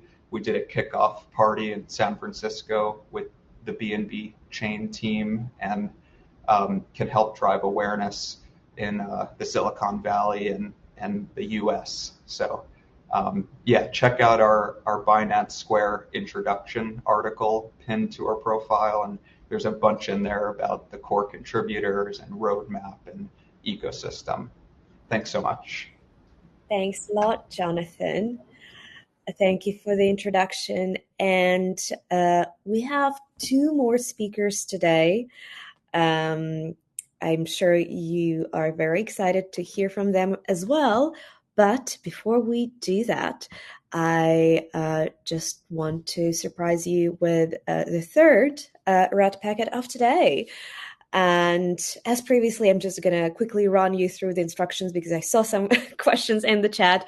So in the red packet, all you need to do is to kind of note it down and go to Binance app, go to then like tap pay icon, go to red packet, go to receive, enter the red packet code that I will read out in a second, tap claim now, tap open to claim the red packet. And this red packet is also valued at 500 USDC in total. And as previously, the number of prizes is limited, so make sure you note it down correctly, and you will get the prize. So the red packet is hold BNB 4. The red packet is hold BNB 4. Let me send this in the chat as well. Here we go. And on that note, we're moving on to the next speaker, who is joining us from Story Foundation, and he's actually the president of Story Foundation. Please welcome Andrea. Hey, thanks, Karen. Hey, everyone. Can you hear me okay? Yes. Perfect. First off, just want to say Binance Square is so much better than Twitter Spaces. So much less buggy and very polished and smooth. So very happy that I'm trying it out. Second thing I want to say is, I know everyone's kind of like trying to vote for their project and get their project voted, but I do want to say that it's actually an honor to be here with really some of the best projects, and a lot of the projects that I admire a lot, both old and new, like including some of the ones that recently spoke. So yeah, just an honor, and fascinating how much innovation is being done in this space today. I'll start, and to be respectful of time, let me set a timer so that I can also keep track of how long I'm speaking. Started it now. Hopefully the thank yous don't count. It's Karen? okay. Go ahead. All right. So, Thank you. all right. So, how did we get here? How did Story get here? Actually, not many people know this. So I have a little story about Story, and it's that we never actually set out to build an L1. We started with a problem that we needed to solve, and we were just searching for the right solution along the way. And it's been, almost 3 years in the making to get to the point of building an L1. Because Story actually started as a single programmable IP franchise, right? We wanted to build a single franchise, but then we quickly realized that IP on chain was kind of like a misnomer, because any licensing or any real IP remixing, and by IP I mean intellectual property, required lawyers and contracts, custom contracts at every side of the deal, which was basically like calling your bank and KYCing every time you needed to do a bank transfer, right? Which was just impossible. And so we're like, okay, we need to build a smart contract protocol to support IP and make it programmable. And this worked great. We were originally going to deploy it on Ethereum, and it was working. However, as we started to talk with different projects on multiple chains, we kind of experienced a massive issue, which was composability. So if something was registered on Ethereum and then, on an L2, someone wanted to leverage, another EVM chain wanted to leverage that IP, there would need to be just, a lot of unnecessary work to try and fix it, to make IP composable. And that was like our whole thesis, is to create atomic composability for IP. And so we're like, okay, let's build a layer two. And again, not many people know this, but actually Story temporarily was building in a layer two, because if you think about it, IP it needs to have a single shared state. And so we built the L2, but we quickly realized that, like social networks and like open source code, it has a graph structure, and a single node can have tens, if not hundreds of parents. Think of like a music track where every stem, every instrumental, every sound could be contributed by different people. And that creates a massive complex graph. And if you need to do licensing checks, revenue checks across all of these, it becomes really, really complicated. And so we needed to, we were kind of limited on the L2 to like 2 or 3 parents in the IP graph. And so we're like, okay, we need to start from scratch. And we need to, 1 week before our public L2 launch, we kind of decided to build the L1. And so with the L1, we kind of have full control of the stack. We made a lot of tailor-made optimizations for graph traversal, for IP-related computation. We can traverse thousands of parent IPs, do licensing checks, royalty transfers, all in a single transaction at very, very low gas, thanks to all the optimizations that we've made. And the good thing is we have full control of the stack, so we can continue to change it under the hood without necessarily changing the protocol that everyone uses. So why should you vote for us? Aside from the fact that we're starting from an actual need and working to solve it, which is kind of a rare thing in Web3. If you think about it, copyright law is so antiquated. It's dating back to the printing press, like hundreds and hundreds of years ago. It requires lawyers, bureaucracy, and it's impossible to do anything with IP without massive, massive legal friction. And so with Story, you can register your IP in like a couple clicks or in an API call. You can license something in a click. You can register your remix of something in a click, and basically make it as easy. Basically, what Bitcoin did for money, we want to do for intellectual property. And the size of this market is massive. IP is worth trillions. Intangible assets make up like $70 trillion in value. And it's not really been tokenized yet. It's all opaque and inaccessible. For example, one of our ecosystem projects, Aria Protocol, is tokenizing music IP from some of the top artists in the world, like Justin Bieber, Blackpink, BTS, Dua Lipa, Sabrina Carpenter, and so many other top tier artists. And like that, we have things for Hollywood, trademarks, and all of this tokenization we call, like, this is the financial side of IP, which is what we call IP-fi, right? And think of all of the opportunities that you can unlock if you apply Web3 primitives to this whole asset class of IP. And I also think Story is at the right place at the right time. AI is in desperate need of programmable IP. Think of Studio Ghibli craze that happened a couple of days ago. AI companies are using IP without any compensation, and this is not sustainable. So what if we could solve this? What if every model had attribution of all of the training data it was trained with, and every time something was generated, it could attribute it back? And I know I'm running out of time, so I'm just going to close it out with the ecosystem is vibrant. Ecosystem projects on Story have raised over 30 million investment funding, even though we're only 6 weeks from mainnet. So the world is waking up to the importance of IP.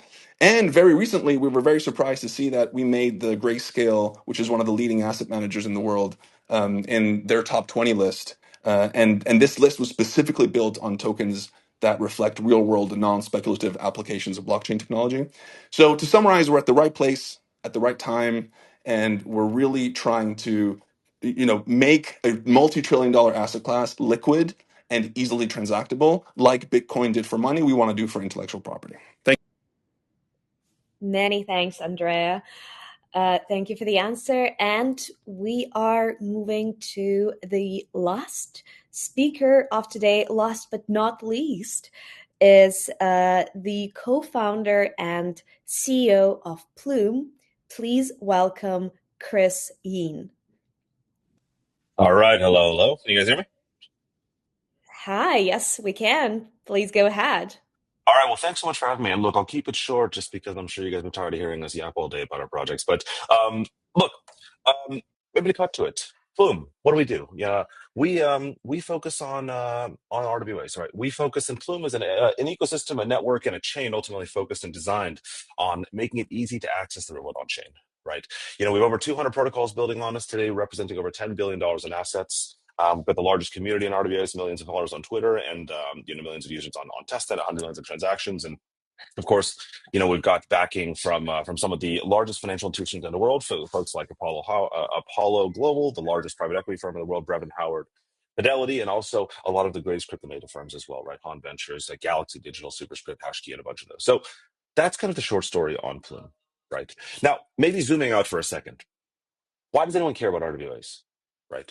The answer is very simple. RWAs are the single largest category and market in all of crypto in the entire world, right? RWAs today represent over $1,000 trillion in assets, right?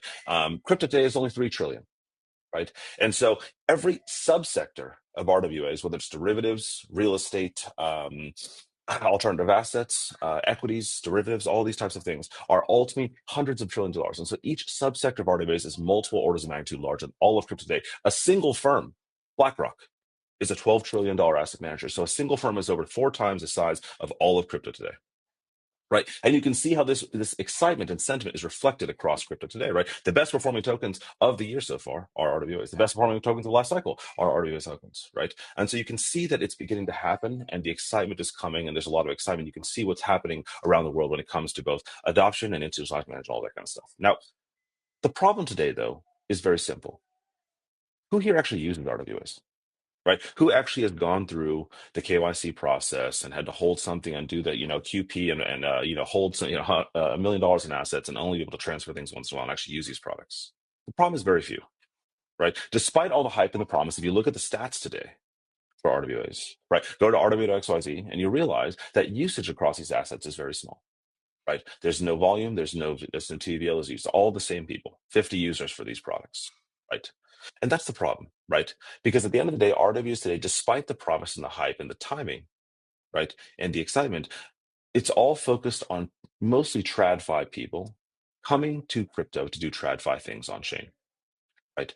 And it's not fundamentally an issue to do that. The problem with that orientation is that if you're building for a crypto market, you have to first focus on those words. What is the crypto market? And it's not TradFi people, right? It's an ideological mistake that these folks lead into, right? So they build these trad products that replicate the real world today, and they bring a shitty thing that we had off chain and bring it on chain. Still shit, right? So the difference that we take is very simple. We are one of the only folks we pioneered in this category around RWFi and bringing the real world to crypto versus other folks bringing the blockchain and crypto to the real world. We bring the real world to crypto. We turn the real world into tokens, in other words.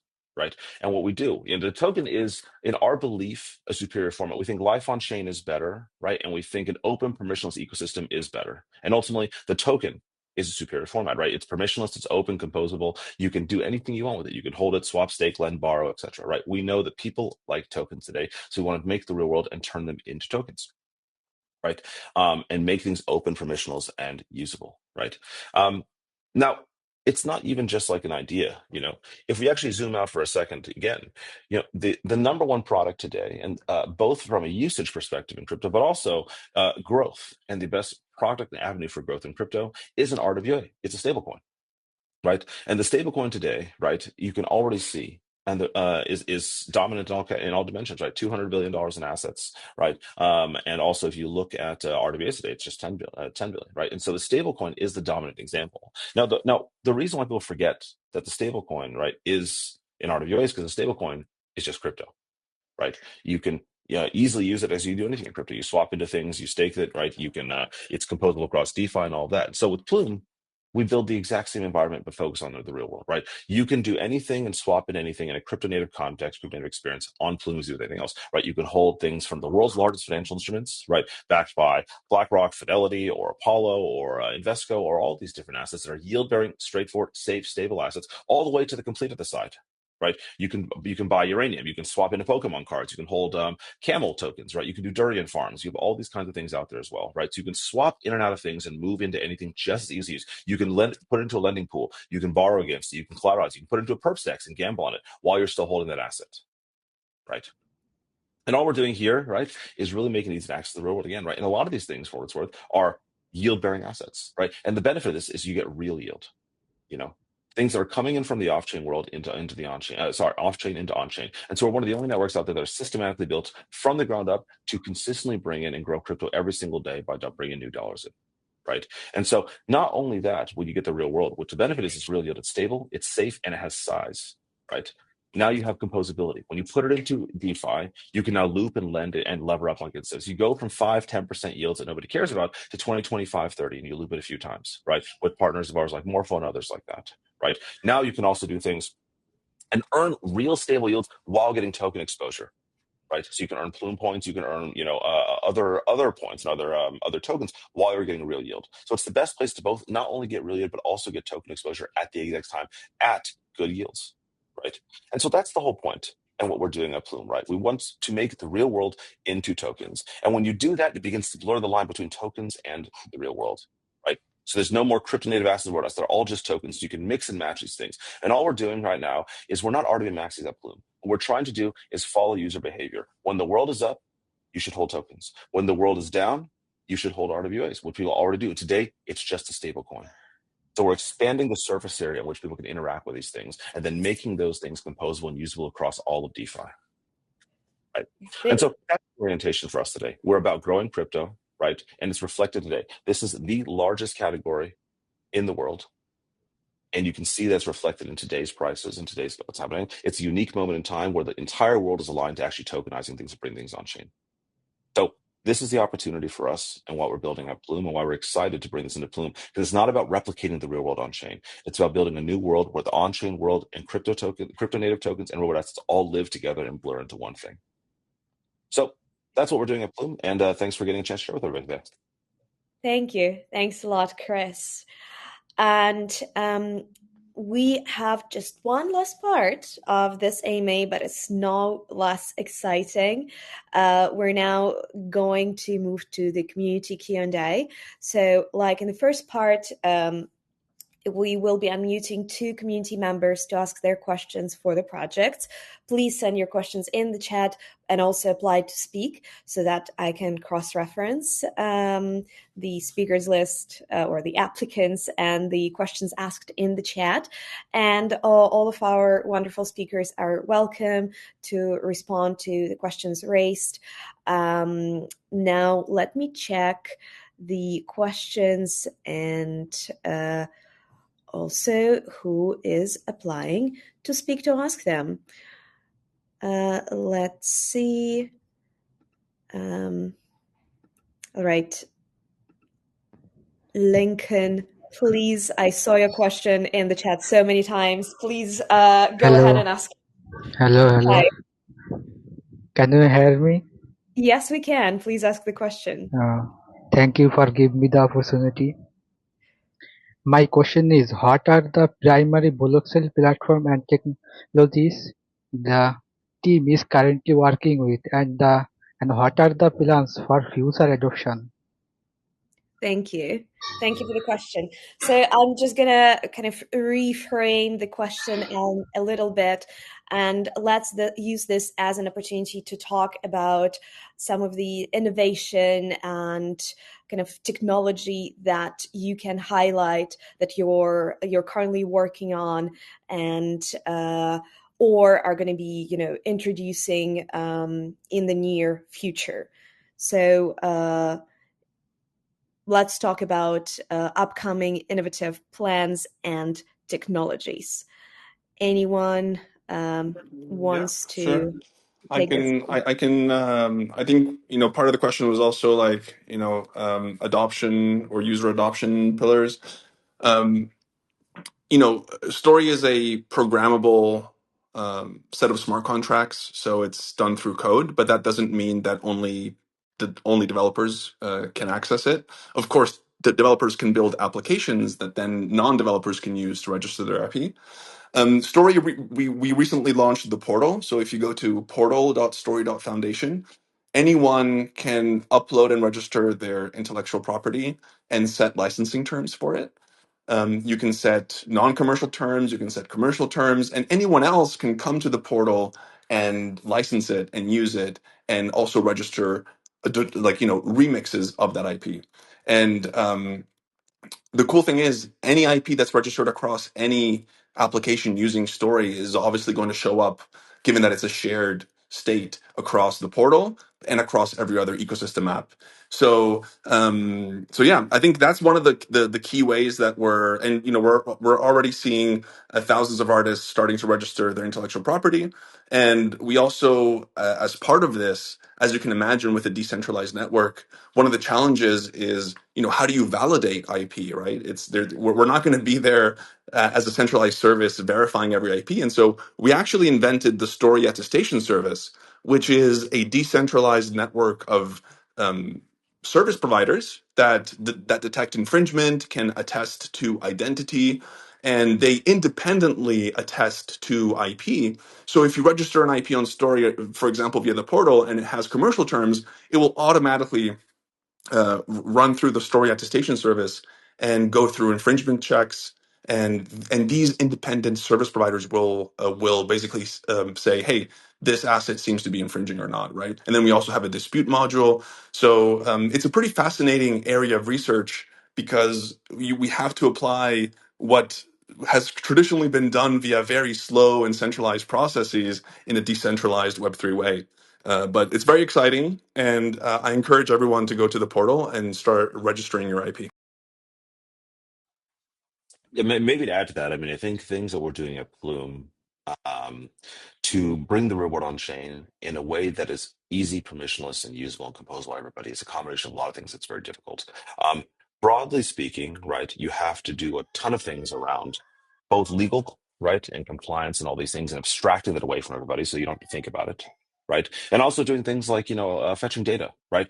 Pricing these assets and oracles and making them real time and usage and liquid is also a tricky thing, right? And so it's a balancing act between, compliance, but also things like, oracles and all kinds of things. The data is not reliable and it's not accurate. It's not all the way out there. And so using things like zkTLS and all kinds of things like try and pull the data is also a whole thing. So it's the combination of all these things together. So ultimately, at the end of the day, the end user, right, can just sit there and go into a UX that they're all familiar with, right, which is a simple swap interface and swap into not just crypto things, but anything in the real world, right? So there's a whole set of products behind there, whether you're talking about a tokenization engine, an Oracle engine, right, a distribution platform that sort of abstracts away, right, the permissioned aspect, all those types of things, right? That's an entire set of products you have to build to sort of make this experience very simple and to bring the user to a very simple thing that they're all familiar with, right? And from a distribution perspective, I think, again, when we talk about like solving real problems, look, again, the reason why the stablecoin is such a big part of the world today, right, and RWA is such a big part of the world is because holding the US dollar, right, and US dollar denominated assets is a huge part of the story,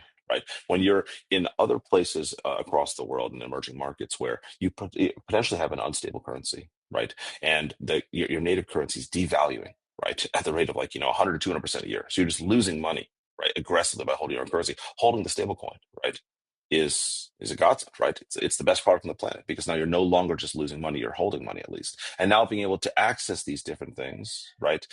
These other yield bearing apps, whether it's very safe with stable stuff like T-bill, right? Or being able to loop against this or private credit or something more esoteric, right? Oil fields and solar farms where you can earn 20, 30% on these assets, right? If you're earning 20, 30% APY on US dollar denominated assets when you are in a country with a falling currency, it's like having a second job, right? Or a third job, right? It's really and a very, very important part of what we're doing here, right? And what we're doing in all of crypto. And so I think that is the sort of like thing that really matters, is making it incredibly easy. We've already seen by putting things in a crypto native context in a use case, anybody can access it and important. And so doing this for everything in the world, right, is a huge part of how do we grow crypto. Thank you. Any of our other speakers wants to add anything on the innovation and technology upcoming and just generally behind their projects? I can chime in, Karen. So Sure. the real technical innovation at ZetaChain is that you can write your app in Solidity, just like building on Ethereum. But when you build on ZetaChain's universal EVM, you get access to any connected chain. So native Bitcoin, Sui, Ton, EVM chains like BNB. So one of our protocol engineers helped build ThorChain. You might be familiar. This is like an app-specific DEX for cross-chain trading. And so ZetaChain is very similar, but general purpose. So you can build any sort of cross-chain use case like lending or Bitcoin-backed stable coins, yield aggregation, and all of your logic lives on ZetaChain. So that's how we uniquely support something like Bitcoin, because you can't deploy a smart contract right on Bitcoin. So upcoming stuff, we're bringing Sui and Ton to mainnet. So Zeta is like an EVM layer to have access to those chains. You don't have to know the special requirements or move language, and we're helping unify liquidity and user bases. Thank you. Thank you so much.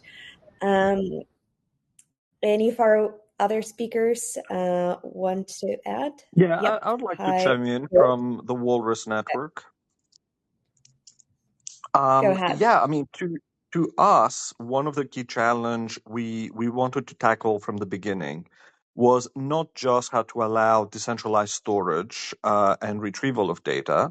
That is one thing, but how to also enable programmability around the economics and the life cycle and you know the logic, if you want, of these operations, right? So a lot of people basically, for example, want to buy storage, ahead of time. Some people want to manage their costs as they go. Some people want to actually publish resources with a tip jar that allows you to tip as you go to maintain the resources up. Some folks want to build websites with name services or accessing stable coins in order to pay or whatever, right? So to us, it was a fundamental requirement that these aspects of the system should be programmable so that people can really build applications that handle storage. And this is actually the reason why we chose to build all this on the Sui network, to really not just give developers access to programming to storage resources as a programming construct, but to then put very next to that all the other resources, the name systems, the stables, the exchanges, and everything else you need in order to really build rich applications that are decentralized fully. So that was a key innovation. And really, we believe that this is necessary for Web3 applications to reach a mass audience. We think that if we want to compete by building, let's say, social networks or AI applications on Web3, we will need to have these kind of very meaningful interactions between different components that you can program together to build large apps, as you do when you access a mature cloud infrastructure. Thank you. Thank you for the answer. Shall we move on to the next question, or there is something any of you want to add to this question? I can also quickly answer. Sure, go ahead, Lucas. Thanks. I know we're tight on time, but in terms of innovation, I just wanted to also share one thing that excites me coming out of the Safe ecosystem, which is Safe being available on like 20 plus networks. But the thing is that these networks are still very much silos, and people have perceived them as such. And what we want to achieve, and what we name SafeNet and have announced in November, is actually something that should be quite interesting, as you should have assets available on any network all at once at the same time without having to bridge them across networks all the time. And I think that's going to be a major unlock for UX in the industry, where actually interacting with Web3 feels like interacting with one thing, not with 20 things. And it also goes way beyond just connecting just different blockchains and L2s and so on. Like what we eventually want to achieve is connecting the Web3 infrastructure with the real world. There, just shout out to a very cool project from the ecosystem, which is Gnosis Pay, which is already leveraging this idea, this concept, in order to connect your assets that you have on chain in self custody with a Visa credit card. So you can actually spend your on chain assets at any point, anywhere where Visa is accepted, without having to lose self custody. So they're in full control until the point where you actually buy something in the store. And I think that's something we should achieve as an industry, not just trying to move people to on-chain, but actually connect on-chain with the real world and have the real-world economy eventually be fully run on-chain. Thank you. Thanks a lot. We just have time for one more question, but I know that before we do that, I promised one more red packet. So let me do that now quickly. And I really appreciate everyone staying with us for so long, both our guests and our listeners. Thank you a lot from Binance, Binance Square. So now I'm going to read out another red packet code where you can claim up to 500 USDC. As previously, the number of prizes is limited.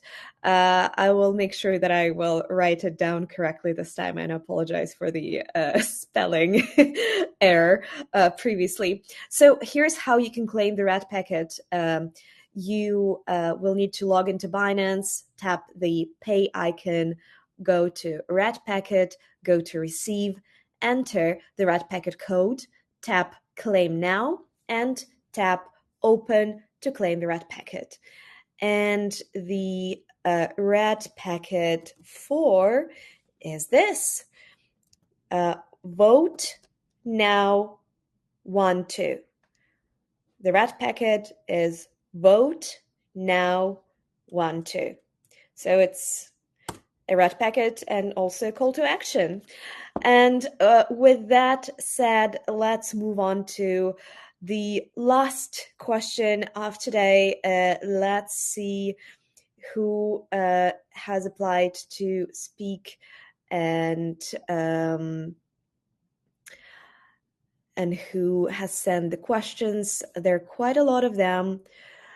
So let me see who can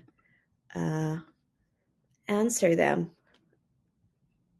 Please, if you're asking a question, also make sure that you're actually applying to speak, because I'm seeing quite a lot of questions, but no applications.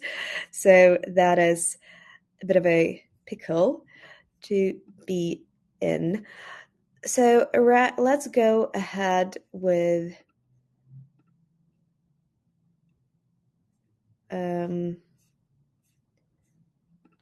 right. Let's go ahead with Twin Tulips. Yeah.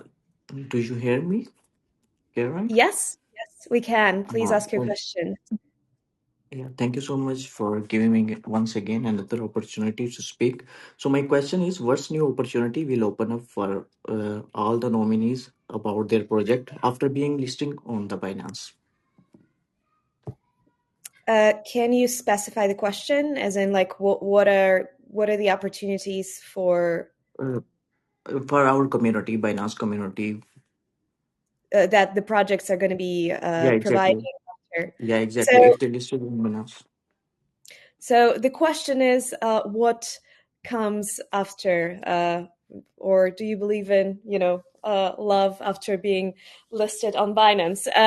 So again, I think we're getting to the question of, like, the future plans and what are you planning to do after the listing? And I suppose, how are you planning as well, if we're talking about tokens, to maintain the kind of the token and the community?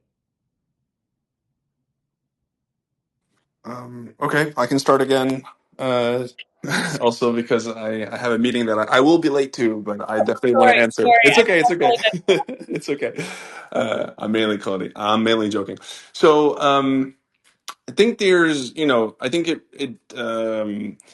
there's a couple aspects when it comes to, as Karen put it, the eternal love between the Binance community and Story. I think making it easier for everyone to participate in the ecosystem and be able to easily get IP and play around with the ecosystem is definitely an important aspect, right?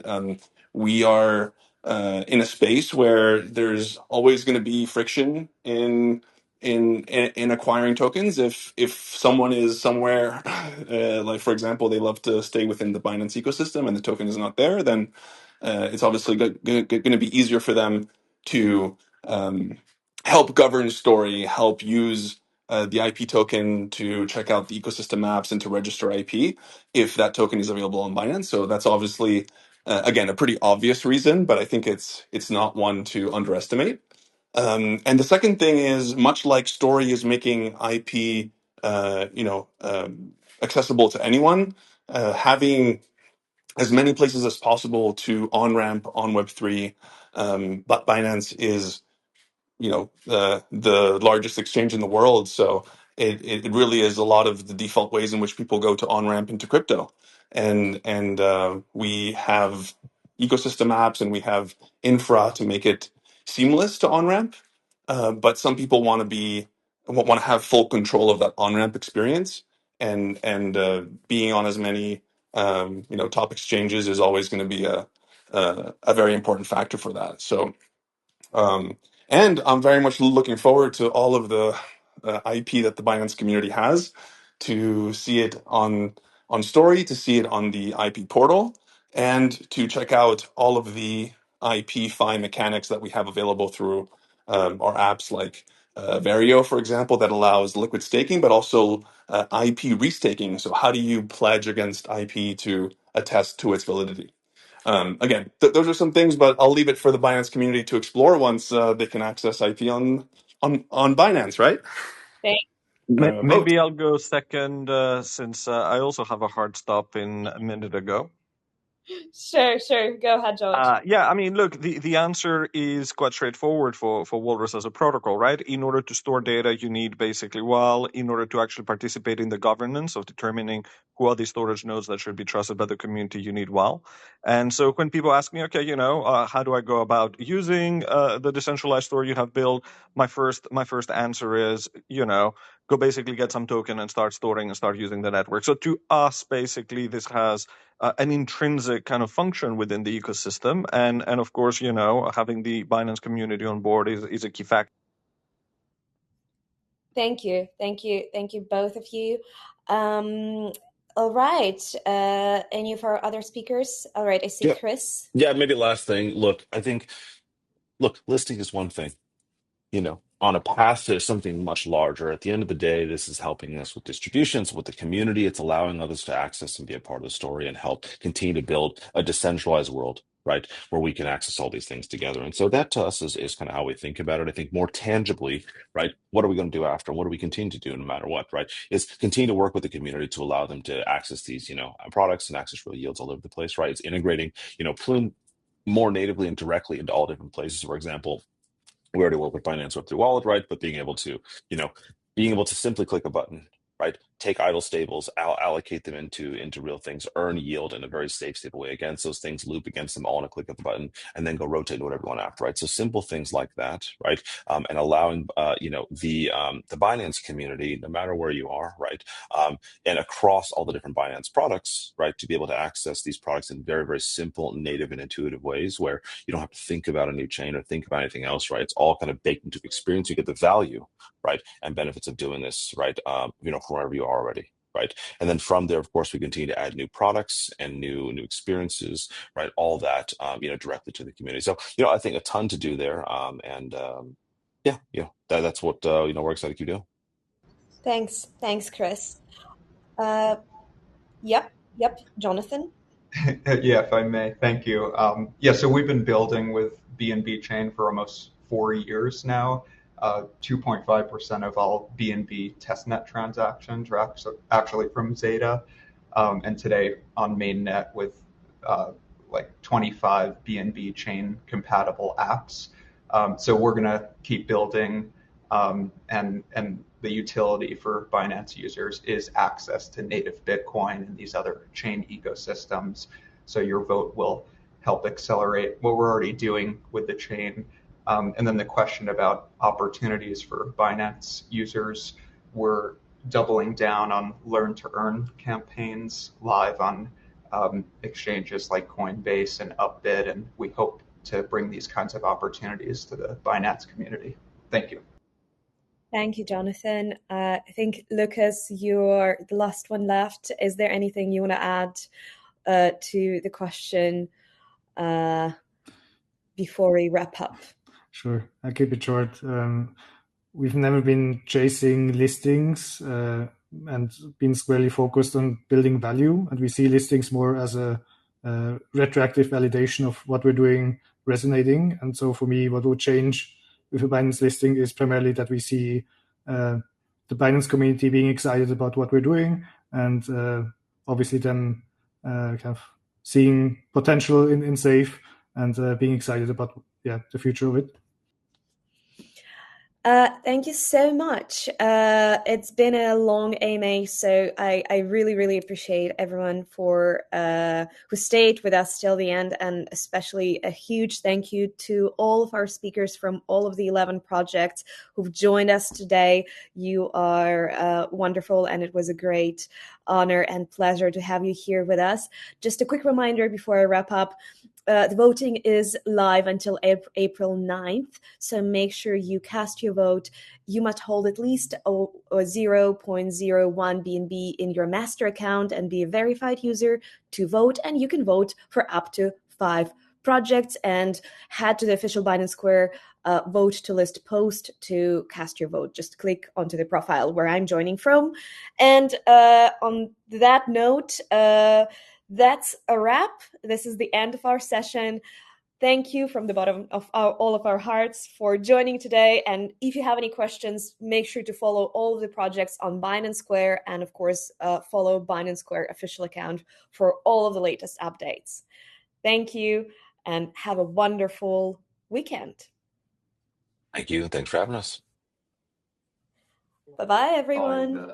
Thank you. Thank you so much.